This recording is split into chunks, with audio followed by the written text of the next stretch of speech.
Vamos a hacer la lectura en forma alternada. Inicio yo y nos unimos todos en el 136.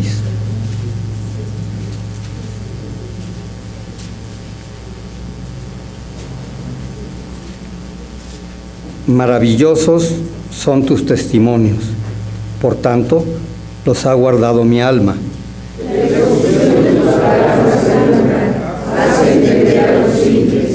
Mi boca abrí y suspiré, porque deseaba tus mandamientos.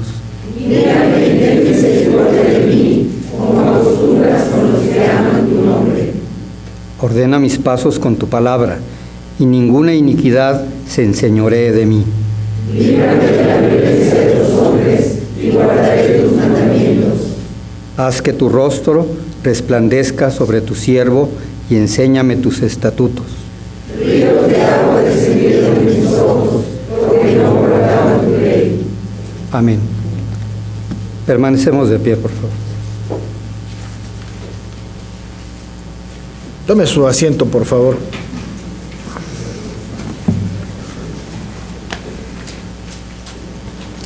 Y vamos al libro de Mateo, el Evangelio según San Mateo, capítulo 5.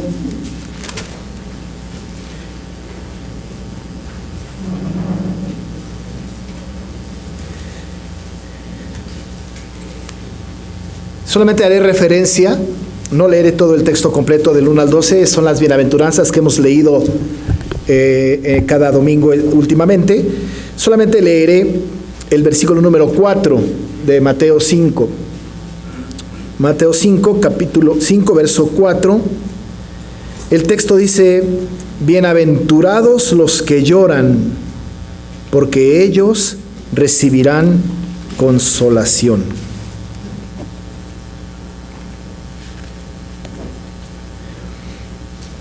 Este es otro pasaje de las bienaventuranzas y de mucho de lo que sucede en el escrito de Mateo, citando al Señor Jesús en su discurso del sermón famoso de la montaña, sermón del monte, que nos representa un reto de interpretación, porque también este pasaje que tenemos frente a nosotros, este versículo número 4 de bienaventurados los que lloran, nos genera un poco de conflicto, sobre todo porque estamos hablando de que este sermón es un sermón contra cultura, que no va de acuerdo a la lógica establecida por el hombre.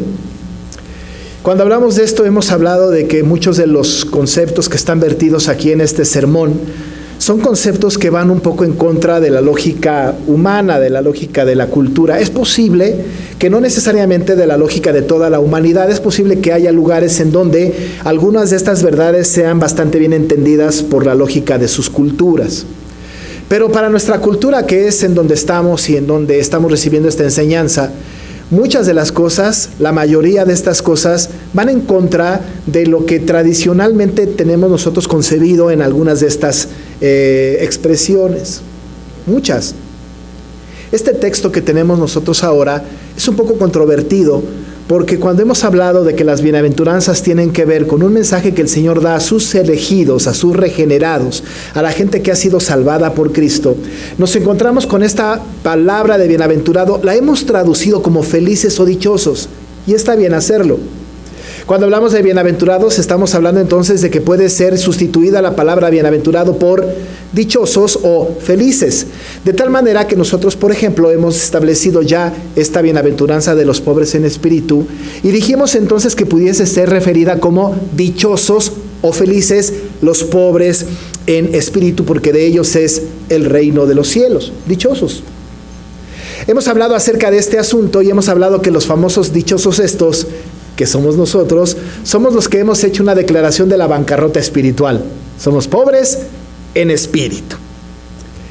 Eso no nos genera un gran conflicto como la bienaventuranza que tenemos ahora nosotros enfrente. Dichosos los que lloran, felices los que lloran. Es un poco contradictorio, ¿no es cierto? Porque nuestra cultura habla de que cuando una persona está llorando, normalmente no es porque esté dichosa. En algunos casos sí. El nacimiento de un bebé, por ejemplo, genera cierto llanto. La noticia buena de alguna cosa nos genera llanto. Una esposa, una mujer que se está casando, normalmente cuando tenemos alguna ceremonia nupcial, ¿no? Entonces vemos en el mayor de los casos a ella, a veces a los dos, llorando. Y uno diría, ese llanto es de dicha, ¿no?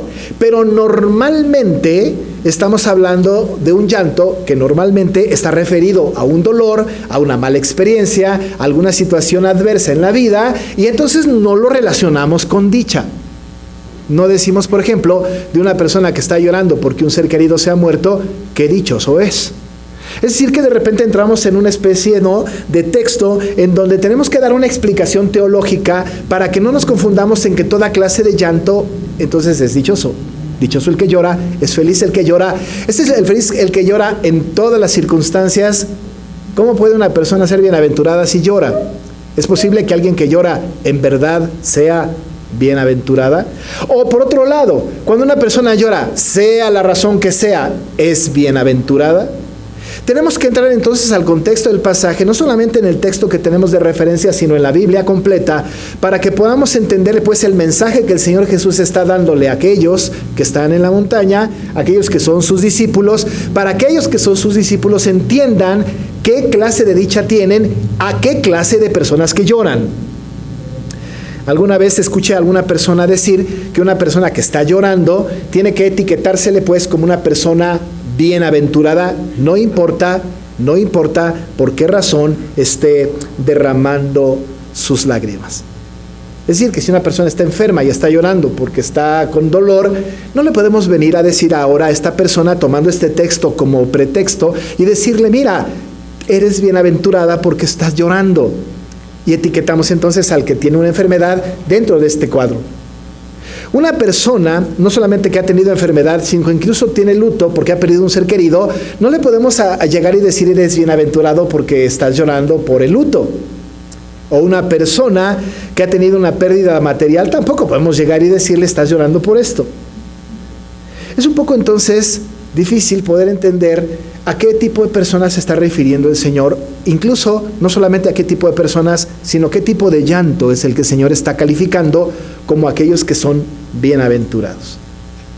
Porque en ese sentido, ¿no es cierto?, muchas personas son bienaventuradas todos los días, porque hay personas que todos los días hay algún motivo para llorar. Hay hermanas, hermanos que incluso con un comercial en la tele lloran. Es decir, no hay necesidad de meterles mucho para que lloren. Yo en casa tengo 2 mujeres, ¿no?, que lloran de cualquier cosa. Pudiésemos decir, entonces, ¿califican para esta bienaventuranza? ¿Son bienaventuradas todo el tiempo?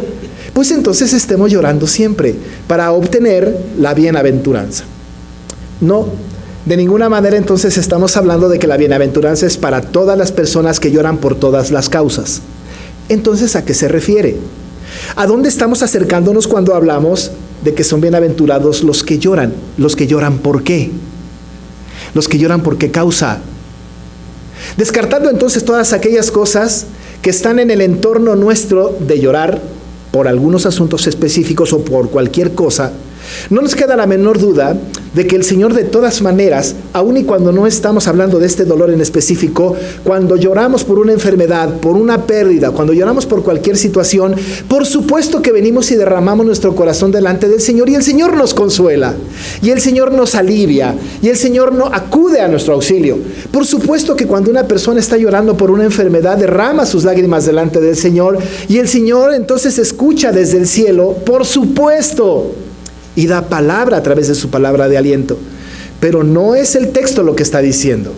El texto está envuelto en un discurso, en un sermón del Señor, en donde está específicamente colocada la bienaventuranza alrededor de 2 bienaventuranzas, la primera y la cuarta, no la tercera, que da un poco de justificación al contexto de este llanto.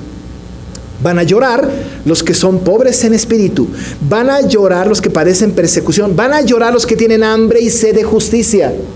Ese tipo de llanto entonces nos ubica en un término muy particular, muy especial, y que es justamente el que tenemos que analizar en este día para que podamos saber exactamente quiénes son los que lloran o quiénes son bienaventurados cuando lloran.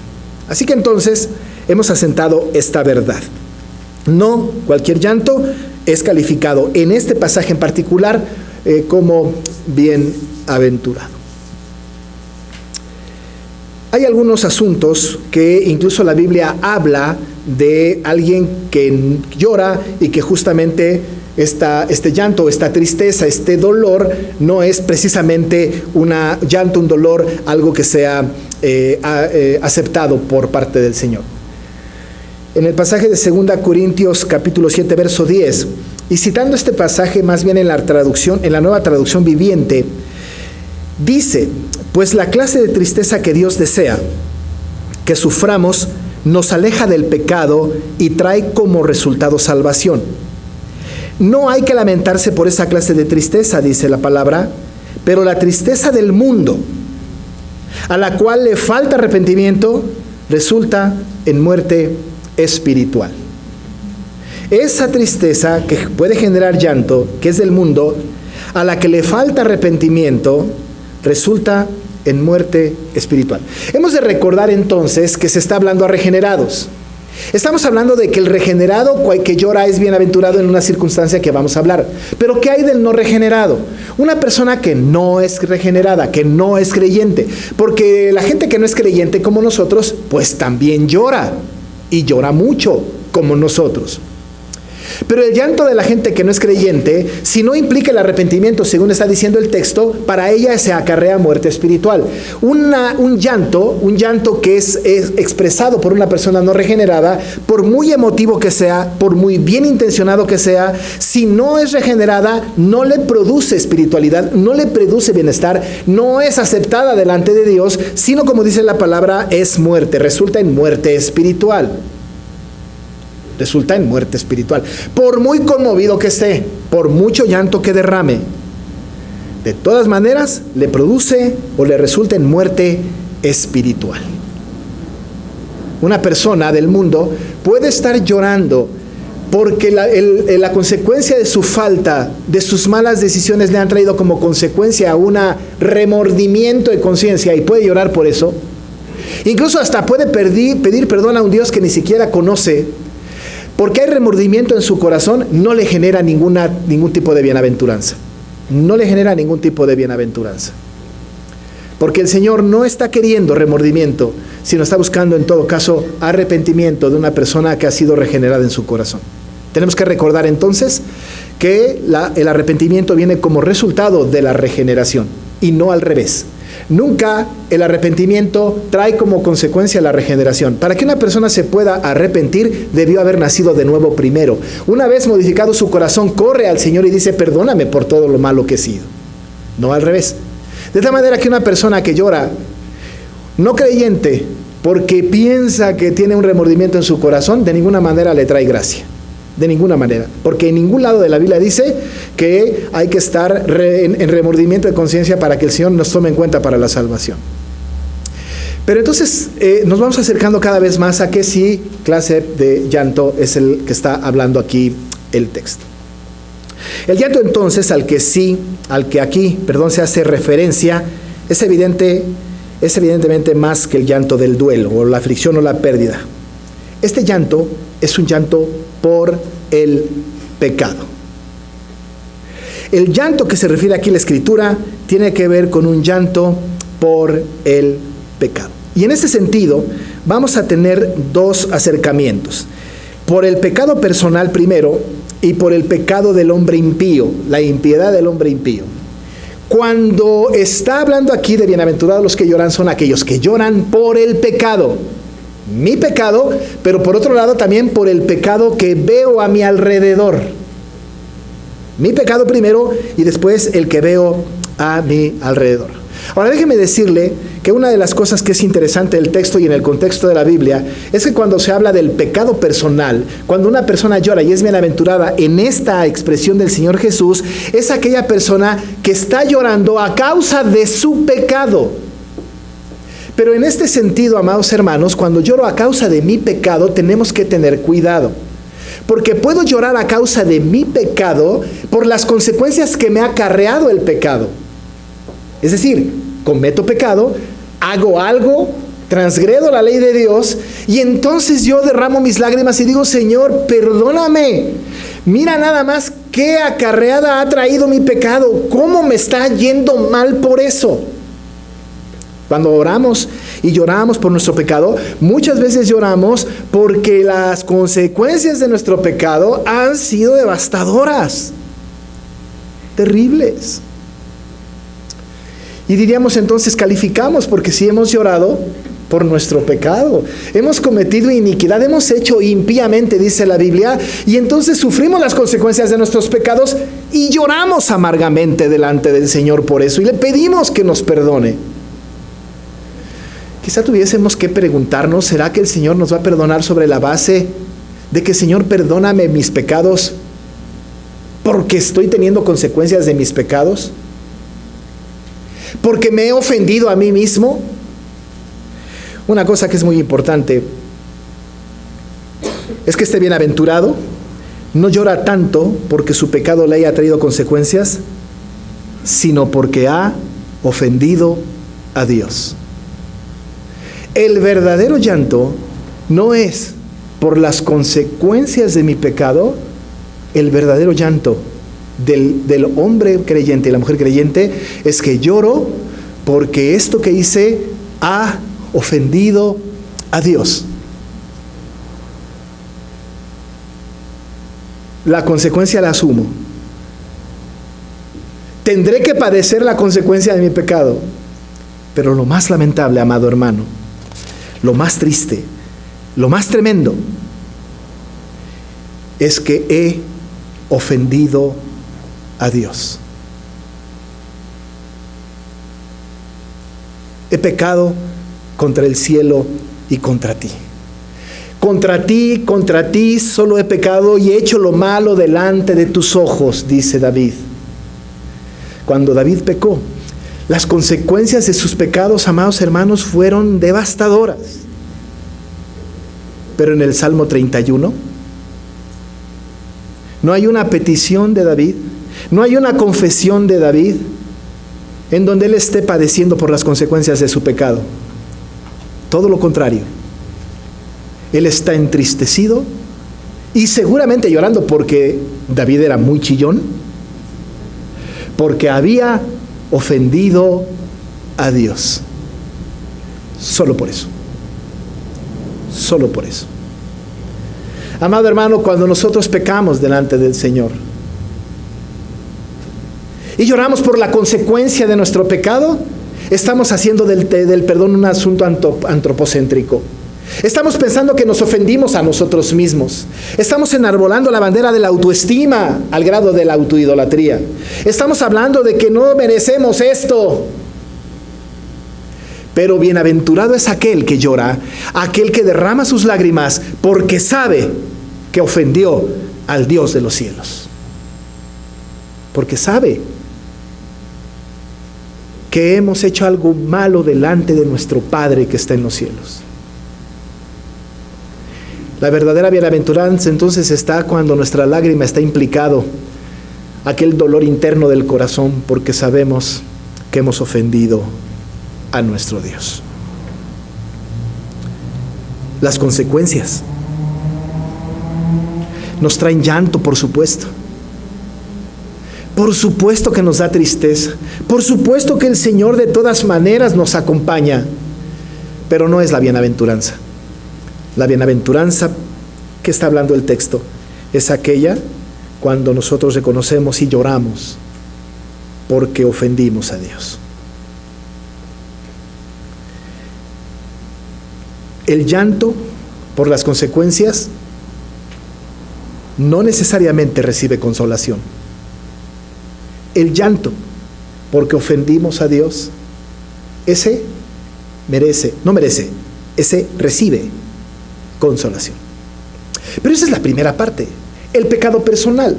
Bienaventurado el que llora por su pecado personal, porque ha ofendido a Dios, al Dios de los cielos.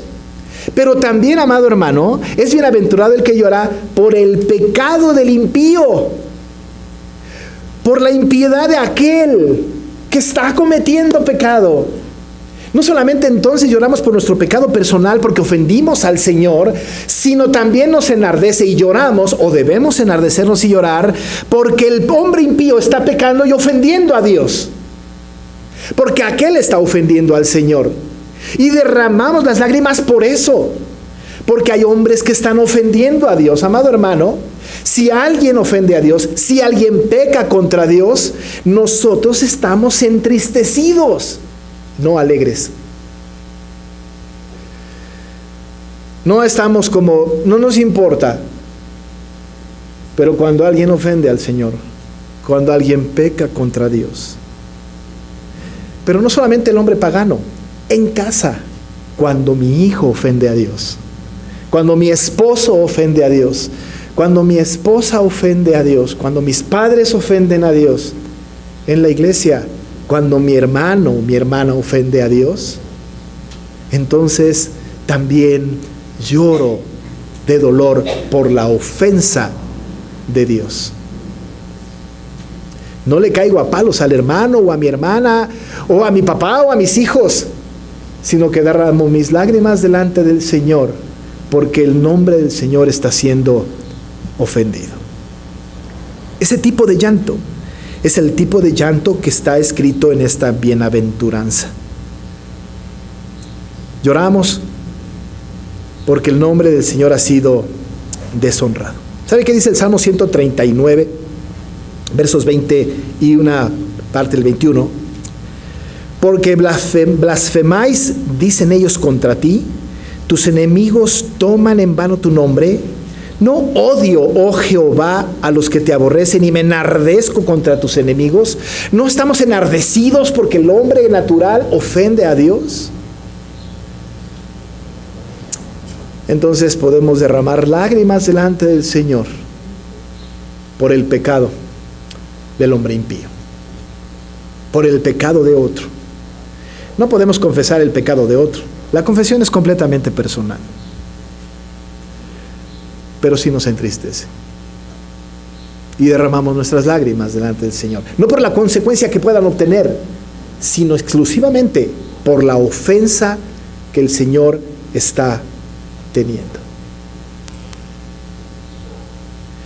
Este tipo de llanto se nota de manera muy palpable en este pasaje que leímos hace rato del Salmo 119 al final. Acabamos de leer el Salmo 119, del 126 al 136. Pero en el versículo 136 del Salmo 119 dice: ríos de agua descendieron de mis ojos porque no guardaban tu ley. Porque no guardaban tu ley. Dice un comentarista, amados hermanos, que si tuviésemos que decir que somos bienaventurados por mayoría, tendríamos que escoger entre las 8 bienaventuranzas en cuáles sí hacemos o cumplimos y en cuáles no.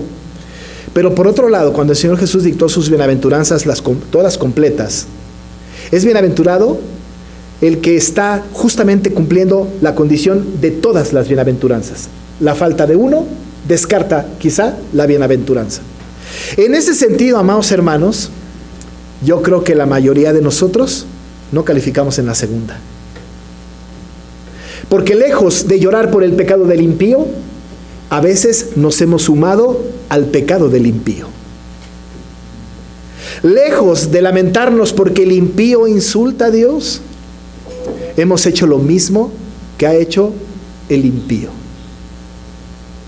Nos hemos sumado, hemos sido parte, y con el propósito de empatizar, de ser amigos de aquellos para luego traerlos a Cristo, hemos sucumbido a la tentación de alegrarnos con la impiedad del impío. Celebramos el pecado del pecador. Compartimos el pecado del pecador. Cuando la bienaventuranza está en el sentido contrario, lamentarnos y llorar. Y como dice el texto, ríos de agua descendieron de mis ojos porque no guardaban tu ley. Entiendo, amados hermanos, que estar en una actitud cristiana de esta naturaleza nos sacaría de los círculos donde nos desarrollamos, del trabajo, de la escuela, de los amigos. Pero cada quien hace lo que quiere, ¿no?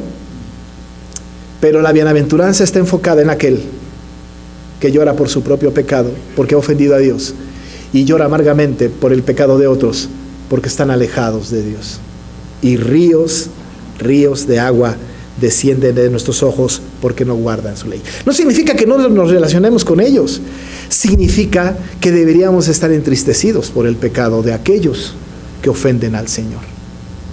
Amado hermano, cualquiera que ofende al Señor nos ofende a nosotros. Si un creyente no se ofende porque ha sido ofendido Dios, es probable que ni siquiera sea creyente. Todos los regenerados debemos ofendernos cuando ha sido ofendido el nombre del Señor.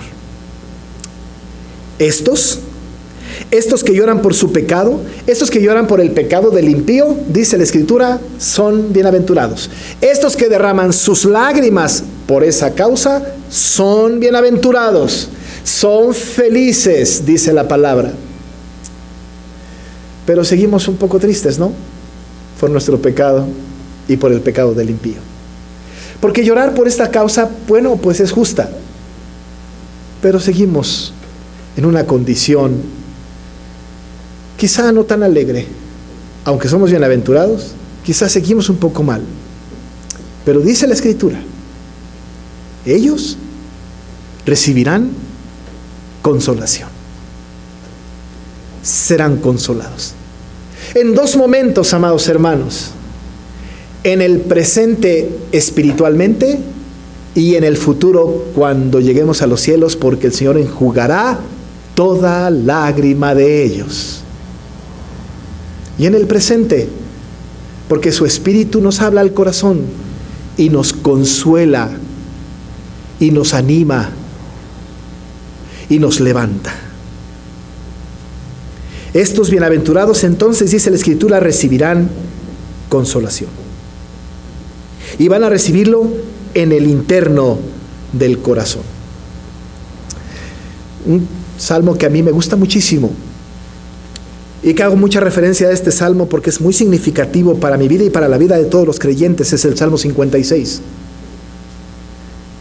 Y en el Salmo 56, David ora al Señor por cada vez que ha sido perseguido, por cada vez que ha sido blasfemado el nombre del Señor, por cada defensa presentada por David en donde ha sido vituperado. Él refiere en el versículo 8 de 56: mis huidas tú has contado, pon mis lágrimas en tu redoma, ¿no están ellas en tu libro? Y al final del versículo 9, él reflexiona y dice: esto sé, que Dios está por mí. Porque es bienaventurado los que lloran, porque ellos recibirán consolación. Pero ¿qué clase de consolación, amado hermano? ¿Es que lo que nosotros esperamos es un abrazo santo? ¿Es que nosotros tenemos que irnos con lo que una vez una hermana me dijo? Yo sentí que Dios me abrazaba físicamente y cada que oro estoy esperando que Dios físicamente me abrace. Siento el abrazo de Dios físicamente. ¿Ese es el consuelo al que nos referimos? El consuelo al que se refiere la Escritura, el consuelo que David nos enseña, es el consuelo de la certeza de que Dios está por mí. Aunque yo no lo sienta, aunque no lo experimente, es una certidumbre de fe. Dios está por mí. Él dijo: esto sé. No dijo: esto siento.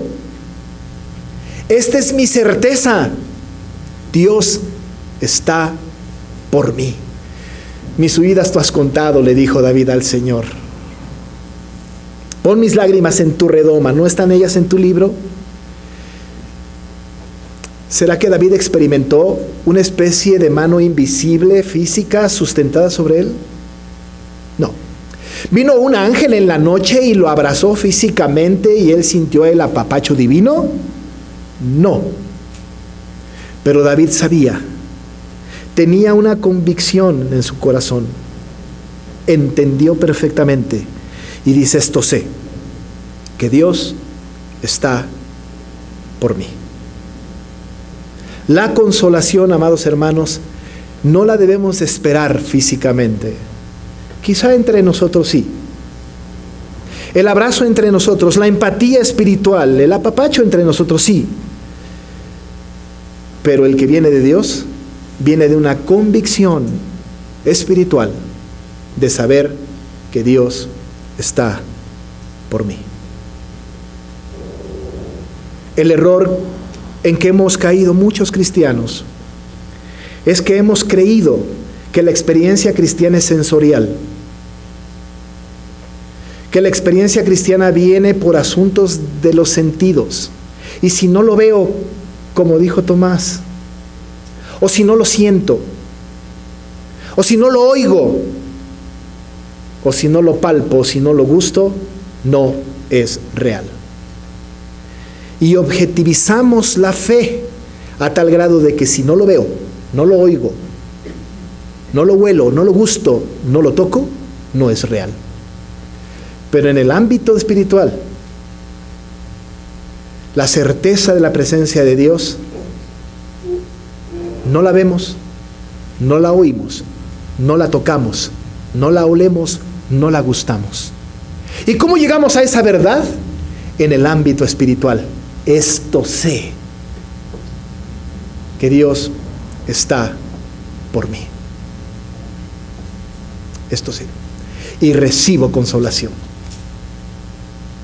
Y la palabra me habla a mi corazón y tengo la certeza absoluta de la consolación. Este maravilloso consuelo, amados hermanos, se encuentra maravillosamente explicado en la primera pregunta del Catecismo de Heidelberg. Se las voy a leer para terminar. La primera pregunta del Catecismo dice: ¿cuál es tu único consuelo, tanto en la vida como en la muerte? Eso pregunta el Catecismo de Heidelberg. La respuesta es esta: que yo, con cuerpo y alma, tanto en la vida como en la muerte, no me pertenezco a mí mismo, sino a mi fiel Salvador Jesucristo, quien me libró de todo el poder del diablo, satisfaciendo plenamente con su preciosa sangre por todos mis pecados, y me guarda de tal manera que sin la voluntad de mi Padre Celestial, ni un solo cabello de mi cabeza puede caer. Antes, es necesario que todas las cosas sirvan para mi salvación. Por eso, también me asegura por su Espíritu Santo la vida eterna, y me hace pronto y aparejado para vivir en adelante según su santa voluntad. Amados hermanos, nosotros que lloramos por nuestro pecado y por el pecado del impío, independientemente de las consecuencias de nuestras faltas, somos bienaventurados, y nosotros recibiremos consolación. En el tiempo presente, amados hermanos, en el tiempo presente la consolación la recibiremos, por supuesto, la recibiremos porque el Señor está por nosotros. En el futuro, dice Apocalipsis, que Él entonces físicamente enjugará toda lágrima nuestra y nos abrazará y estaremos con Él para siempre. Ese consuelo, esa esperanza es maravillosa y tendrá recompensa para aquellos bienaventurados que lloran, porque recibirán consolación. Vamos a orar. Señor,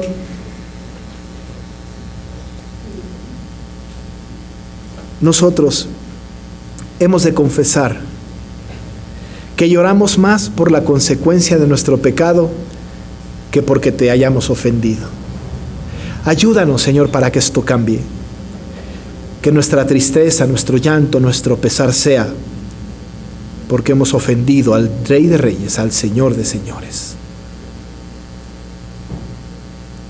Porque el mundo te ofende, porque ríos, Señor, de lágrimas caen sobre nosotros, porque han transgredido tu ley.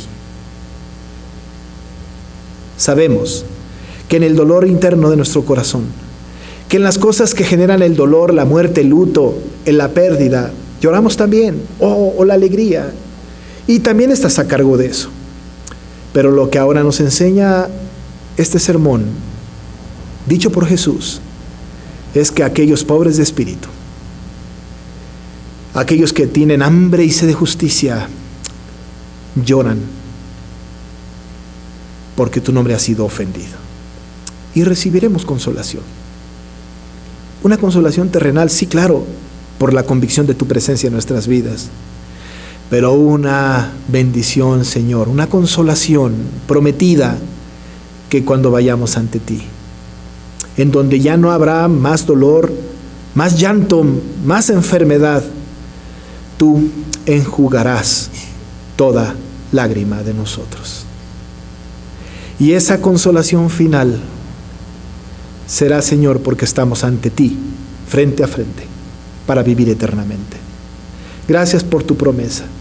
Gracias por tu palabra. Confírmala en nuestro corazón en el nombre de Jesús. Amén.